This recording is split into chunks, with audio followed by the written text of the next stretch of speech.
పూరా లోకల్. నమస్తే, welcome to పూరా లోకల్. ప్రస్తుతం మనం తెలంగాణ భవన్లో కల్లుగీత కార్పొరేషన్ మాజీ చైర్మన్ పల్లె రవికుమార్ గౌడ్ తోటి ఉన్నాము.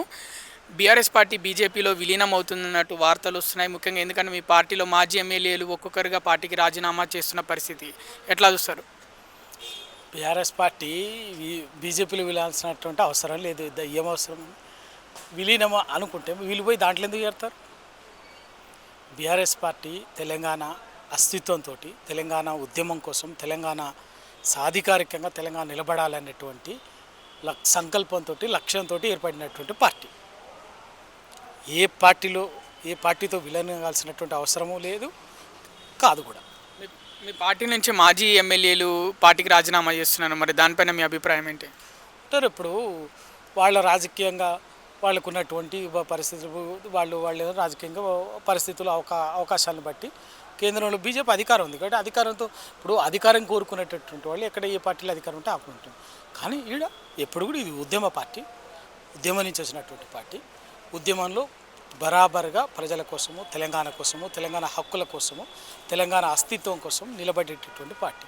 తెలంగాణ అస్తిత్వము, ఆత్మగౌరవంతో ఉండాలనుకున్నటువంటి వాళ్ళు ఇక్కడ ఉంటారు. లేదు రాజకీయంగా ఏది ఏమైనా లేదు, ఎదిగినాం, మాకు రాజకీయ భవిష్యత్తు ముఖ్యం అనుకునేటటువంటి వాళ్ళు లేటైనా పోయే వాళ్ళకి ఆ హక్కు ఉంది, దాన్ని కాదని. కానీ ఇవాళ నిజంగా టీఆర్ఎస్ పార్టీ, కేసీఆర్ గారు ఇవాళ టీఆర్ఎస్ పార్టీ ఉన్న పరిస్థితుల్లో ఇలా అటు ఒకవైపున జాతీయ స్థాయిలో బీజేపీ పార్టీతోటి, రాష్ట్రంలో అధికారంలో ఉన్నటువంటి కాంగ్రెస్ పార్టీతోటి తెలంగాణ కోసం, తెలంగాణ హక్కుల పరిరక్షణ కోసం నిలబడి కొట్లాడుతున్నటువంటి పార్టీ టీఆర్ఎస్, కేసీఆర్ గారు.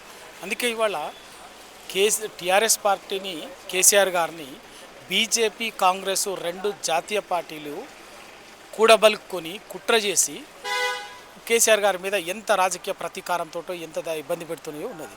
ఈ పరిస్థితుల్లో బరాబర్గా దానికోసం కేసీఆర్ గారితో నిలబడాల్సిన సమయం ఇది, కేటీఆర్ గారితో నిలబడాల్సిన సమయము. ఈ సమయంలో 10 ఏళ్ళ అధికారం అనుభవించో, ఇంకోటి రాజకీయంగానో ఇంకో రకంగా అవకాశాలు తీసుకున్నటువంటి వాళ్ళు వాళ్ళ పార్టీని వీడడం అనేది ఖచ్చితంగా ద్రోహమే. ఆ ద్రోహానికి పూనుకున్నటువంటి వాళ్ళు వాళ్ళు ఎక్కడికైనా పోవటానికి సిద్ధపడతారు. వాళ్ళ తెలంగాణను కాపాడుకోవాలన్నా, తెలంగాణ హక్కులను పరిరక్షించుకోవాలన్నా దానికి ఒక నిటారుగా శ్రీరామ రక్షలాగా, ఒక రక్షణ కవచంలాగా నిలబడింది టీఆర్ఎస్ పార్టీ, కేసీఆర్ గారు. అటువంటి కేసీఆర్ గారిని ఒక పెద్ద ప్రతీకార రాజకీయ కుట్రతోటి, రాజకీయ కక్షతోటి టార్గెట్ చేసి అటు కేంద్రం, అటు బీజేపీ, కాంగ్రెస్ టార్గెట్ చేసి ఏ విధంగానైనా నిరంతరం వేధిస్తుంటే ఈ సమయంలో ఆయన పక్షాన్ని నిలబడాల్సింది పోయి, ఆయన కోసం నిలబడాల్సింది పోయి వదిలేసిపోవటం అనేది వాళ్ళ విజ్ఞతకు సంబంధించినటువంటి విషయం. సార్, అలాగే కాళేశ్వరం విషయంలో కేసీఆర్ తప్పు చేసిండు, దమ్ముంటే చర్చకు రా కేసీఆర్, అసెంబ్లీకి రా అని రేవంత్ రెడ్డి పిలుపునిచ్చిండు, ఎట్లా చూస్తారు? ఇక కాళేశ్వరము కేసీఆర్ తప్పు చేసిండు, ఇంకేదో జరిగిందంటే వాళ్ళ తెలివేందో, వాళ్ళ ధమాకేందో అక్కడే తెలిసిపోయింది. ఒక మేడిగడ్డలో 2 పిల్లర్లు కుంగిపోతే కాళేశ్వరం కూలిపోయింది, కాళేశ్వరమే అయిపోయిందని చెప్పేసేటటువంటి మాట్లాడేటటువంటి వాళ్ళకి కాళేశ్వరం ఏం తెలుసు? కాళేశ్వరం అంటే ఒక మేడిగడ్డ బ్యారేజ్ కాదు. కాళేశ్వరం అంటే మేడిగడ్డ లాంటి 3 బ్యారేజ్లు ఉన్నాయి. సుందిల్లా, అన్నారం, మేడిగడ్డ బ్యారేజ్ ఉన్నది. 15 రిజర్వాయర్లు ఉన్నాయి, 19 పంపు హౌజులు ఉన్నాయి, 22 సబ్ స్టేషన్లు ఉన్నాయి, 203 కిలోమీటర్ల సొరంగ కాల్వ ఉన్నది, 1531 కిలోమీటర్ల ఓపెన్ కాలువ ఉన్నది. ఇంత వ్యవస్థ అంటే మేడిగడ్డ లాంటి 100 ప్రాజెక్టులు ఉన్నటువంటి ప్రాజెక్టుల సమాహారం అది.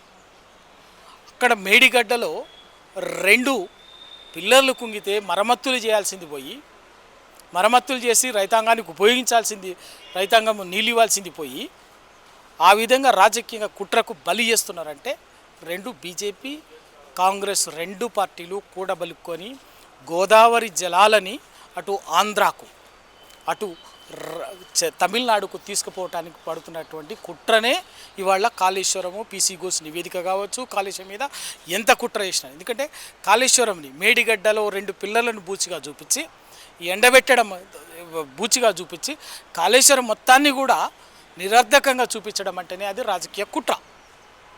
ఆ కుట్ర ఎందుకు అంటే అది మేడిగడ్డని ఎండబెడితే, కాళేశ్వరంని ఎండబెడితే గోదావరి జలాలని బాజాప్తా పోలవరం నుంచి బనకచర్ల నుంచి తమిళనాడుకు ఇద్దరు బాజాప్తా తీసుకుపోవచ్చు. దానికి అడ్డంకిగా ఉన్నది మేడిగడ్డను బూచిగా మేడిగడ్డ కాబట్టి ఆ మేడిగడ్డని కూలిపోయిందని ప్రచారం చేస్తారు. ఏమైంది, 2 పిల్లలు కుంగిపోయినాయి. ఆ కుంగిపోయినటువంటి వాడిని రిపేర్ చేసుకునేటటువంటి ఎందుకు రిపేర్ చేయట్లే? అదే ఎల్ఎన్టీ సంస్థనే దాన్ని నిర్మాణం చేసినటువంటి సంస్థనే నేను ఆ 2 పిల్లలని మరమ్మతులు చేస్తాను అనుమతి ఇవ్వండి అని చెప్పింది. ఎందుకమ్మని అనుమతి ఇవ్వట్లే? ఎన్డీఎస్సీ ఏం చెప్పింది?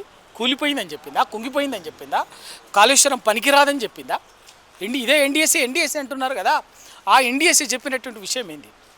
85 పిల్లర్లు ఉంటే 85 పియర్స్ ఉంటే ఆ 85 పియర్స్లలో మేడిగడ్డలో 7th బ్లాక్లో 2 పియర్స్ కుంగిపోయినాయి. వాటిని రిపేర్ చేసుకుంటే యథావధిక ప్రాజెక్టు వినియోగంలోకి వస్తుంది. దాన్ని వదిలేసి ఇంత కథ నడిపించడము, ఇంత చేయటం అనేది కుట్రపూరితము, దుర్మార్గము, రాజకీయ కుట్ర, రాజకీయ దురుద్దేశాలతో కూడుకున్నటువంటి తప్ప ఇంకేమీ కాదు. నిజంగా కూడా కేంద్ర బీజేపీ పార్టీకి అంత నిజాయితీ ఉంటే అదే పోలవరం కేంద్రం జాతీయ ప్రాజెక్టుగా కడుతుంది కదా. పోలవరం అథారిటీ అదే ప్రాజెక్టుకు సీఈఓగా చైర్మన్గా ఉన్నటువంటి వాళ్ళు ఎవరు? చంద్రశేఖర్ అయ్యర్ గారు. మరి ఆ పోలవరం ప్రాజెక్ట్ ఇప్పటికి 3 సార్లు కొట్టకపోయిందే. డయాఫ్రమ్ వాళ్ళు కొట్టకపోతే నిర్మాణం చేస్తే 3,000 కోట్లు ఖర్చు పెట్టిరే, అదనంగా కొట్టకపోయిందా అని మళ్ళీ మరమ్మతులు చేయడానికి. అదే చంద్రశేఖర్ అయ్యర్ ఆయన నేతృత్వంలో ఉన్నటువంటి పోలవరం కొట్టకపోతే ఎన్డీఎస్సీ అవ్వదు, ఎవడు మాట్లాడు, ఈ మీడియా మాట్లాడితే ఎవడు మాట్లాడు. కానీ అదే చంద్రశేఖర్ అయ్యర్ వచ్చేసి ఎన్డీఎస్సీ టీమ్గా కాళేశ్వరము కుంగిపోయిందని చెప్పేసి నివేదిక ఇస్తాడు. మరి నేను అడుగుతున్నాం, మరి ఆ ఫస్ట్ మరి ఆయన మీద చర్య తీసుకోండి. చంద్రశేఖర్ అయ్యర్ చైర్మన్గా ఉన్నటువంటి పోలవరం ప్రాజెక్ట్ అథారిటీ ఆయనే దానికి కేంద్ర ప్రభుత్వం తరఫున as a CWC on behalf of CWC ఉన్నటువంటి చంద్రశేఖర్ అయ్యర్ గారు మరి ఆయన ప్రత్యక్ష పర్యవేక్షణలో ఉన్నటువంటి పోలవరం కొట్టకపోయింది కదా. 3,000 కోట్లు అదనం ఖర్చు పెట్టింది కదా ప్రభుత్వం, కేంద్ర ప్రభుత్వం.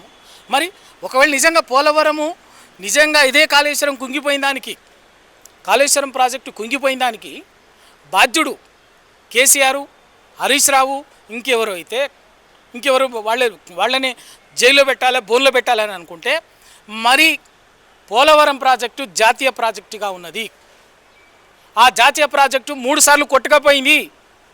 మరి దానికి బాధ్యులు ఎవరు? ప్రధానమంత్రిని జైల్లో పెట్టాలనా, కేంద్ర జలవనరుల శాఖ మంత్రిని జైల్లో పెట్టాలనా, లేకపోతే పోలవరం ప్రాజెక్ట్ అథారిటీ చైర్మన్ని జైల్లో పెట్టాలనా? మరి అది నిర్ణయించండి. ఇవాళ కేవలం రాజకీయ కుట్రతోటి ద్వంద్వనీతితోటి కాంగ్రెసు బీజేపీ కూడా బలుక్కొని తెలంగాణలో కేసీఆర్ గారిని కక్షపూరితంగా ప్రతీకారంతో జైల్లో ఇబ్బంది పెట్టడం తప్ప ఇంకేమీ కాదు. మీకు నిజాయితీ ఉంటే, మీకు తెలంగాణ ప్రజల మీద ప్రేమ ఉంటే ఆ ప్రాజెక్టుని ఆ 2 మరమ్మతులు చేయండి, మరమ్మతులు చేసి మెసేజ్ చేయండి.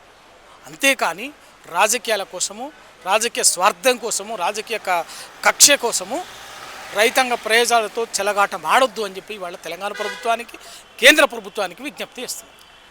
అలాగే పార్టీ ఫిరాయింపుల విషయంలో సుప్రీంకోర్టు తీర్పునిచ్చింది, స్పీకర్కి చెప్పడం జరిగింది 3 నెలల్లో ఏదో ఒకటి తేల్చమని. మరి ఎలక్షన్స్ రాబోతున్నాయా? మరి మీరు సన్నద్ధం అవుతున్నారా? మేము రెడీగా ఉన్నాం. దీంట్లో ఇక్కడ కూడా సరిగ్గా కాంగ్రెస్ పార్టీ ద్వంద్వనీతి. రాహుల్ గాంధీ గారు రాజ్యాంగం పట్టుకొని దేశం మొత్తం తిరుగుతుంటాడు. రాజ్యాంగ పరిరక్షకులకు మేమే, ఈ దేశంలో ప్రజాస్వామ్యాన్ని పరిరక్షించేటోళ్ళం మేమే కాంగ్రెస్ పార్టీ. ఇంకెవ్వరు కూడా అందరు ప్రజాస్వామ్యాన్ని ఇట్లా తొక్కుంటూ పోతారు, మేము ఒక్కరమే ఇట్లా అడ్డం నిలబడి కాపాడతామని చెప్పేసి మాట్లాడుతుంటారు. మరి వాళ్ళ అదే రాజ్యాంగానికి ఉల్లంఘన చేసి ఆ పార్టీ ఫిరాయింపుల చట్టాన్ని కూడా తెచ్చింది కూడా ఎవరో కాదు, రాహుల్ గాంధీ గారి తండ్రి గారు అయినటువంటి రాజీవ్ గాంధీ గారు ప్రధానమంత్రిగా ఉన్నప్పుడు 1985లో ఆ పార్టీ ఫిరాయింపుల చట్టాన్ని తీసుకొచ్చినాక ఆ పార్టీ ఫిరాయింపుల చట్టాన్ని సందర్భం వచ్చినప్పుడు కూడా ఉల్లంఘించింది కాంగ్రెస్ పార్టీ. మరి అదే రాహుల్ గాంధీ గారు మొన్న పార్లమెంట్ ఎన్నికల్లో ఏఐసిసి ఎన్నికల మేనిఫెస్టోలో స్పష్టంగా ఒక హామీ ఇచ్చినారు. ఏమని? అసలు పార్టీ ఫిరాయింపుల చట్టము సమర్థవంతంగా అమలవుతలేదు, దానికి షెడ్యూల్ 10లో సవరణలు చేసి సమర్థవంతంగా అమలు చేస్తామని చెప్పేసి ఎన్నికల పాంచ్ న్యాయ్ అనే ఎన్నికల మేనిఫెస్టోలో చెప్పిండు. అంతే కదా, చట్టం తెచ్చింది మీ నాన్నగారు. దాన్ని ఇంకా సమర్థవంతంగా ఆ, రాజ్య సవరణ చేసి అమలు చేస్తామన్నది మీరు ఎన్నికల మేనిఫెస్టో ఇచ్చారు. మరి ఇవాళ ఎవరు ఇక్కడ తెలంగాణలో 10 మంది పార్టీ ఫిరాయింపుల్ని అడ్డగోలుగా ఇచ్చి హైకోర్టు ఇచ్చింది, సుప్రీంకోర్టు ఇచ్చింది. సుప్రీంకోర్టు 3 నెలల్లో నిర్ణయం తీసుకోమని చెప్పింది. రాహుల్ గాంధీ గారు, మీకు నిజంగా మీరు చెప్పే రాజ్యాంగం మీద నమ్మకం ఉన్నా, నిజాయితీ ఉన్నా, పార్టీ ఫిరాయింపుల చట్టం సమర్థవంతంగా అర్థవంతంగా అమలు కావాలని మీరు కోరుకున్న వాళ్ళైతే మీ ఎన్నికల మేనిఫెస్టోలో మీరు పెట్టినటువంటిదే దాని మీదనే మీకు నిజాయితీ ఉంటే, కమిట్మెంట్ ఉంటే తక్షణమే వచ్చి తెలంగాణలో స్పీకర్ గారిని కోరండి. ఆ 10 మంది సుప్రీంకోర్టు ఇచ్చింది కదా, సుప్రీంకోర్టు ఎంత కామెంట్ చేయాలో అంత కామెంట్ చేసింది. సుప్రీంకోర్టు ఆదేశాలకు అనుగుణంగా 3 నెలల్లో నిర్ణయం తీసుకోవాలని చెప్పేసి స్పీకర్ గారిని ఆదేశించింది. మీకు నిజాయితీ 3 నెలలు కాదు, అరే తప్పు ఇది, మనం ప్రజలకు హామీ ఇచ్చినాం, ఎన్నికల మేనిఫెస్టోలో పెట్టినాం, మనమే దీన్ని ఉల్లంఘిస్తే రాజ్యాంగాన్ని ఉల్లంఘించినట్లయితుంది, మన ఎన్నికల మేనిఫెస్టోకు మనమే ద్రోహం చేసినట్టయితుంది. కాబట్టి మీరు తక్షణమే ఆ 10 మంది ఎమ్మెల్యేలని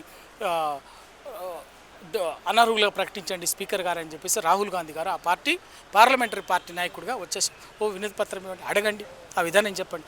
అంతేగాని అది చేయకుండా ద్వంద్వ ప్రమాణాలతోటి నీకు అవసరమైన దగ్గర ఒక నీతి, నీ ప్రతిపక్షానికి నీ ప్రత్యర్థికి అదే అవసరమైనప్పుడు నీకు ఒక నీతి ఉండకూడదు, ద్వంద్వ నీతి ఉండొద్దు. నువ్వు ప్రతిపక్షంగా ఉన్న దగ్గర అదే నీతి ఉండాలి, అధికార పక్షంగా ఉన్న దగ్గర కూడా అదే నీతి ఉండాలి. అప్పుడే నీకు నైతికత ఉంటుంది తప్ప నువ్వు అధికారంలో ఉన్న దగ్గర ఒక రకంగా వ్యవహరించి ప్రతిపక్షంగా ఉన్న దగ్గర ఇంకో రకంగా వ్యవహరించడం అనేది రాహుల్ గాంధీ గారికి రాజ్యాంగం పట్ల ఉన్నటువంటి ద్వంద్వ నీతికి, నిజాయితీ లేనితనానికి నిదర్శనమే తప్ప ఇంకా వేరేమి కాదు.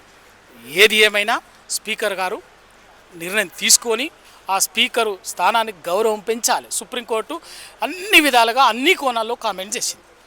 స్పీకరు తన విజ్ఞతతోటి విచక్షణతోటి ఆ నిర్ణయం తీసుకొని ఆ స్పీకర్ స్థానానికి గౌరవం పెంచే విధంగా హుందాగా వ్యవహరించాలని కోరుకుంటున్నాం.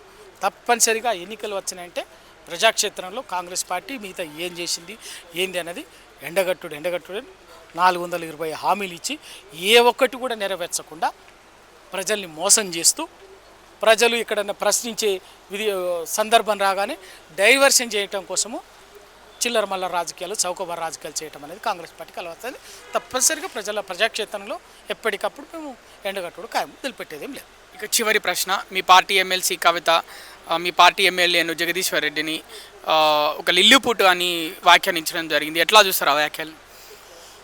ఇప్పుడు జగదీశ్వర్ రెడ్డి గారు టీఆర్ఎస్ పార్టీలో మొదటి నుంచి ఉన్నటువంటి నాయకుడు, నల్గొండ జిల్లాలో ఇప్పుడు కూడా ఒక బలమైన నాయకుడుగా కేసీఆర్ గారికి ఎప్పుడు సందర్భం వచ్చినప్పుడల్లా వెన్నుదన్నుగా గట్టిగా నిలబడినటువంటి నాయకుడు. ఇక ఆమె తన అభిప్రాయంగా ఏం మాట్లాడింది అది. కానీ జగదీశ్వర్ రెడ్డి గారు 100% టీఆర్ఎస్కు నిబద్ధత కలిగినటువంటి నాయకుడు. కేసీఆర్ పట్ల కూడా, KTR party working president KTR పట్ల కూడా ఎప్పటికప్పుడు ఇవాళ కష్టకాలంలో కూడా నిలబడినటువంటి నాయకుడు. టీఆర్ఎస్ పార్టీకి చాలామంది చూస్తున్నాం, ఈ సమయంలో నిలబడినటువంటి వాడు పార్టీకి ప్లస్ కేసీఆర్ గారికి కేటీఆర్ గారికి బలంగా నిలబడిన నాయకుడు జగదీశ్వర్ రెడ్డి.